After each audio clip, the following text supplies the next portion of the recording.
হেনস্থার প্রতিবাদে Rajshahi medical college হাসপাতালে ২৪ ঘন্টার কর্মবিরতি পালন করছেন ইন্টার্ন চিকিৎসকরা।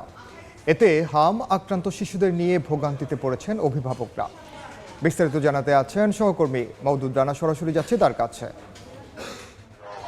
হামের উপসর্গ যখন বাড়ন্ত অর্থাৎ প্রতিদিন অন্তত গড়ে ২০ জন রোগী রাজশাহী মেডিকেল কলেজ হাসপাতালে ভর্তি হচ্ছে, ঠিক সে সময় এখানকার ইন্টার্ন চিকিৎসকরা কর্মবিরতি পালন শুরু করেছে।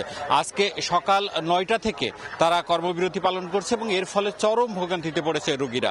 মূলত ৩ জন ইন্টার্ন ডাক্তার গত দুদিনে এখানে তারা হেনস্থার শিকার হয়েছেন, মবের শিকার হয়েছেন এবং তারই প্রতিবাদে ইন্টার্ন চিকিৎসকরা সকাল থেকে আনুষ্ঠানিক ঘোষণা দিয়ে তারা কর্মবিরতি পালন করছেন এবং আগামীকাল সকাল ৯টা পর্যন্ত তাদের কর্মবিরতি চলবে। তারা সকাল ৯টার সময় একটি মানববন্ধন করেছেন।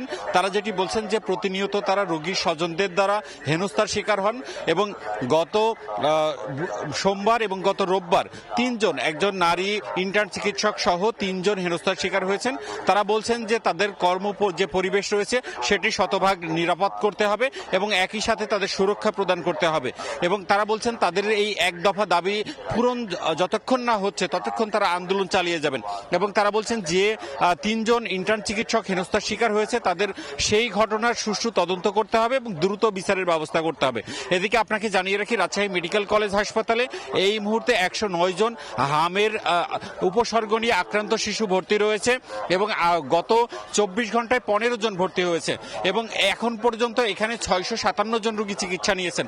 হামের যখন এই বাড়ন্ত তখন এই যে এই ইন্টার্ন চিকিৎসকদের যে কর্মবিরতি সেটি আসলে হামের রোগীদের বিশেষভাবে বিপাকে ফেলেছে। এই ছিল রাজশাহী মেডিকেল কলেজ হাসপাতাল থেকে আমার কাছে সর্বশেষ।